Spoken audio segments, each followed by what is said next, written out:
మహాశివుని వరప్రసాదంగా జన్మించిన గొప్ప యోధుడు భూరీశ్రవుడు. మహాభారత యుద్ధంలో కొన్ని లక్షల మందిని చంపిన అర్జునుడు తనను క్షమించమని వేడుకుంది ఒక్క భూరీశ్రవుడిని. దీంతోనే అర్థమవుతుంది భూరీశ్రవుడు ఎంత గొప్ప యోధుడో అని. మహాభారత యుద్ధంలో కౌరవుల పక్షాన పోరాడిన అతిరథుడు భూరీశ్రవుడు. ఇతని తండ్రి సోమదత్తుడు. దేవకి స్వయంవర సమయంలో ఈ దేవకి ఎవరో కాదు, సాక్షాత్తు శ్రీకృష్ణుడికి జన్మనిచ్చిన తల్లి. మహా అందగత్తె అయిన దేవకి స్వయంవరానికి భరత ఖండంలోని ఎంతో మంది రాజులు వస్తారు. సోమదత్తుడు కూడా దేవకిని పెళ్లి చేసుకోవడానికి స్వయంవరానికి వస్తాడు. అయితే అక్కడకు సిని అనే యాదవ రాజు వచ్చి చక్కని చుక్క అయిన దేవకిని తన కుమారుడైన వసుదేవుడికిచ్చి పెళ్లి జరిపిస్తా అంటూ దేవకిని బలవంతంగా తీసుకుని రథంపై బయలుదేరుతాడు. అయితే స్వయంవరానికి వచ్చిన సోమదత్తుడు సినికి అడ్డుపడతాడు. సోమదత్తుడికి సినికి మధ్య యుద్ధం భయంకరంగా జరుగుతుంది. చివరికి సిని చేతిలో సోమదత్తుడు ఓడిపోతాడు. సోమదత్తుడి జుట్టు పట్టుకుని సభావేదికంతా ఈడ్చుకుంటూ తీసుకొచ్చి అతని గుండెలపై కాలితో తనతో దారుణంగా అవమానిస్తాడు సిని. సోమదత్తుడి బట్టలు చినిగిపోయి ఆ స్వయంవర సభలో ఉన్న ఆడవారందరూ సోమదత్తుడిని చూసి నవ్వుతారు. ఈ సంఘటన సిని సోమదత్త కుటుంబాల మధ్య ద్వేషాన్ని రేకెత్తించింది. తరాల మధ్య శత్రుత్వానికి దారితీస్తుంది. ఆ తరువాత సిని మిగిలిన యువరాజులను ఓడించి దేవకిని తీసుకుని వెళ్లి వసుదేవుడితో పెళ్లి జరిపిస్తాడు. అయితే అవమానపడ్డ సోమదత్తుడు ఎలాగైనా సినిపై ప్రతీకారం తీర్చుకోవాలనే లక్ష్యంతో మహాశివుని గురించి ఘోర తపస్సు చేస్తాడు. అతని తపస్సుకు సంతోషించిన శివుడు ప్రత్యక్షమై ఏమి వరం కావాలని అడగ్గా అందుకు సోమదత్తుడు వేలాది మంది రాజుల మధ్యలో సిని వంశస్థుణ్ణి కొట్టి యుద్ధంలో కాలితో తన్ని బలమైన శక్తిగల కుమారుడు కావాలని కోరుతాడు. అందుకు శివుడు ఆ వంశంలో పుట్టే శ్రీకృష్ణుణ్ణి తప్ప మిగిలిన అందరినీ జయించగలడు అని చెప్పి వరం ఇస్తాడు. సోమదత్తునికి కొంతకాలం తరువాత శివుని వరప్రభావంతో భూరీశ్రవుడు జన్మిస్తాడు. భూరీశ్రవుడు చిన్నప్పటి నుండే యుద్ధ విద్యలు నేర్చుకున్నాడు. అస్త్ర శస్త్రాల ప్రయోగంలో ఆరితేరిపోయాడు. వేదాంగాలు అభ్యసించి ఒక ఋషిలా మానవత్వం ఉన్న మనిషిలా తయారయ్యాడు. ఎప్పుడూ భగవాన్ నామ స్మరణ చేస్తూ ఒక రాజులా కాకుండా ఒక యోగిలా ఉండేవాడు. విందులు విలాసాలకు దూరంగా ఆధ్యాత్మిక చింతనతో జీవించేవాడు.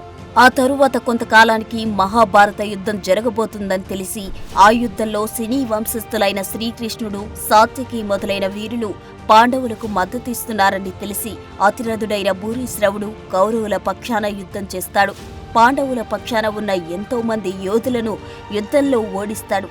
కొన్ని వేల మంది సైనికులను చంపి పాండవులకు చాలా నష్టాన్ని కలిగిస్తాడు.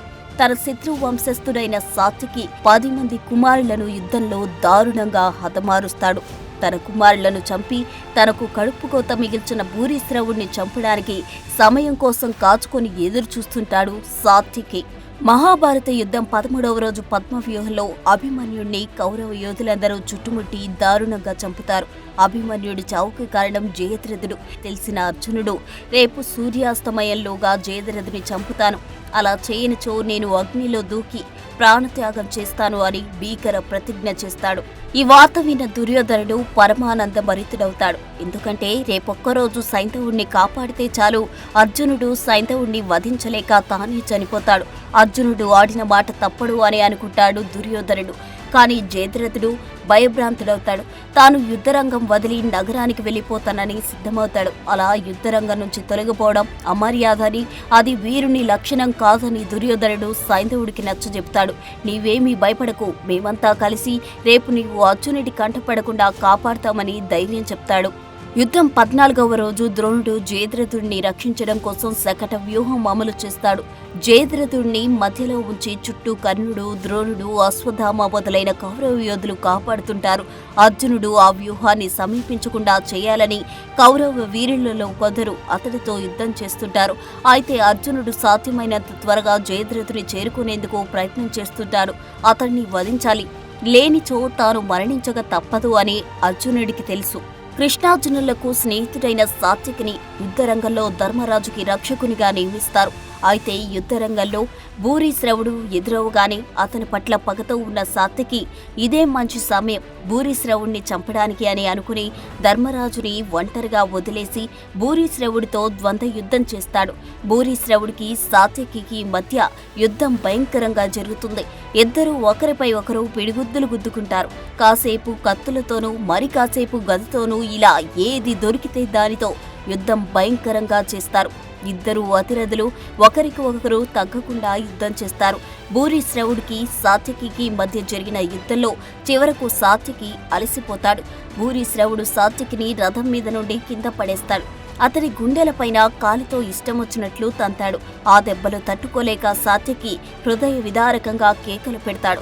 చివరకు సాత్యకి తల నరకడానికి భూరిశ్రవుడు కత్తి ఎత్తుతాడు. సాత్యకి ఆర్తనాదాలు విన్న కృష్ణుడు అటు చూస్తాడు. సాత్యకి కృష్ణునికి అత్యంత ప్రియమైన మిత్రుడు వీరుడు. పైగా సొంత కులస్తుడు. అతని సామర్థ్యం బలహీనతలు కృష్ణునికి తెలుసు. భూరిశ్రవుని జయించడం సాత్యకి సాధ్యం కాదని కూడా కృష్ణుడికి తెలుసు. ఎందుకంటే శివుని వర ప్రభావంతో సిని వంశస్థుడైన సాత్యకిని భూరిశ్రవుడు తప్పక వధిస్తాడని తెలిసిన కృష్ణుడు అర్జునుడిని చూసి భూరిశ్రవుడు సాత్యకుని వధించేందుకు సిద్ధపడ్డాడు. నీవు వెంటనే అతన్ని అడ్డుకో అంటాడు. అప్పుడు అర్జునుడు అది ఎలా సాధ్యం? వారిద్దరూ యుద్ధం చేస్తుండగా నేను మధ్యలో చొరబడడం క్షత్రియ ధర్మం కాదు అంటాడు. సాత్యకి మీకోసం యుద్ధం చేసేందుకు వచ్చాడు. అతడు ఆపదలో ఉన్నప్పుడు కాపాడకపోవడం ధర్మం కాదు అని కృష్ణుడు చెప్పగా వెంటనే అర్జునుడు ఒక అద్భుత బాణాన్ని సంధించి కత్తి ఎత్తి పట్టుకున్న భూరిశ్రవుని చేతిని ఖండిస్తాడు. కత్తితో సహా కుడిచేయి ఎగిరి భూమిపై పడుతుంది. బాధతో చుట్టూ చూసిన భూరిశ్రవుడు తనపై భారం వేసింది అర్జునుడు అని గ్రహించి నేను మరొకరితో యుద్ధం చేస్తుండగా నన్ను గాయపరిచావు, ఇదెక్కడి ధర్మం? ఇటువంటి పని పిరికివాడు మాత్రమే చేస్తాడు, క్షత్రియుడు కాదు. ఏ గోపాలుడి మాట విని నీవు అధర్మానికి పాల్పడ్డావు అని అంటాడు. ఆ మాటతో ఏం చెప్పాలో తెలియక అర్జునుడు తలదించుకుంటాడు. అయితే భూరిశ్రవుడు అక్కడ భుజంపై ఉన్న బాణాలు ఎడమ చేతితో తీసి నేలపై వేసి వాటి మీద కూర్చుని ధ్యానం చేస్తాడు. అతను బ్రహ్మదేవుని ప్రార్థించి తన ప్రాణాలు నైవేద్యంగా సమర్పిస్తాడు. అతను తన కళ్ళను సూర్యునిపై, మనస్సును స్వచ్ఛమైన నీటిపై ఉంచాడు. నోటితో నెమ్మదిగా మంత్రాలు చదువుతుంటాడు. అయితే తన తల తెగిపోతుందనుకున్న సాత్యకి కొన్ని క్షణాలకు తెలివివచ్చి జరిగింది తెలుస్తోంది. ధ్యానం చేస్తున్న భూరిశ్రవుని చూస్తాడు. తెగిపడి ఉన్న అతని చేతిలోని కత్తిని తీసుకుని వేగంగా భూరిశ్రవుని వైపు కదులుతాడు. ఇక వద్దు వద్దు అంటూ కృష్ణార్జునులు వారిస్తున్నా వెనుకుండా వేగంగా వెళ్లి యోగాసనంలో కూర్చొని ఉన్న భూరిశ్రవుని శిరస్సు ఖండిస్తాడు. అర్జునుడు విభ్రాంతుడైపోతాడు. కృష్ణుడు సిగ్గుతో తలదించుకుంటాడు. సాత్యకి తన ప్రతీకారం తీరినందుకు విజయ గర్వంతో పొంగిపోతాడు. అర్జునుడు చేసిన ఈ అధర్మ యుద్ధాన్ని పాండవుల సైన్యంతో సహా సైనికులందరూ ఖండించారు. అర్జునుడిని నిందించారు. భూరిశ్రవుణ్ణి స్తుతించి మనసులోనే పూజిస్తారు. ఇక అర్జునుడు కూడా తన తప్పు తెలుసుకుని యుద్ధం ఆపి భూరిశ్రవుని పార్థివ దేహాన్ని సందర్శించి చేతులు జోడించి నన్ను క్షమించు అంటూ వేడుకుంటాడు. తను చేసిన పనికి పశ్చాత్తాపడతాడు. అప్పుడు శ్రీకృష్ణుడు భూరిశ్రవుడు యుద్ధంలో అజేయుడు. శివుని వర ప్రభావం వల్ల సిని వంశస్థులను నిర్మూలించగలడు. అంతేకాక అతను గొప్పదాత. అనేక యాగాలు చేశాడు. వేలాది ఎకరాల భూమిని విరాళంగా ఇచ్చాడు. కౌరవుల వైపు యుద్ధం చేసినా ఎప్పుడూ ధర్మం తప్పలేదు. నిరంతరం భగవన్నామస్మరణలోనే నిమగ్నమై ఉండేవాడు. అతను మంత్రాలతో పునీతమయ్యాడు. వరాలను ఇవ్వడంలో గొప్పవాడు. తన ధర్మం కారణంగా భూరిశ్రవుడు తప్పక స్వర్గానికి చేరుతాడు. నీవు చింతించకు అర్జున అంటాడు కృష్ణుడు. అయినా బాధతో అంతా నీవే చేశావంటాడు అర్జునుడు. అప్పుడు శ్రీకృష్ణుడు ఇలాంటి ధర్మాత్ములను ధర్మయుద్ధంలో చంపలేం, అధర్మంగానే సంహరించాలి. అభిమన్యుడి విషయంలో కౌరవులు చేసింది అధర్మం. ఇప్పుడు మనం చేసింది కూడా అధర్మమే. అయితే వారు అధర్మాన్నే నిలపాలనే ఉద్దేశంతో అధర్మాలు చేశారు. కానీ మనం ధర్మాన్ని శాశ్వతంగా నిలిపేందుకు అధర్మం చేస్తున్నాం. ఇక్కడ తప్పు ఒప్పుల ప్రశ్న కాదు. లక్ష్యం ఏమిటి?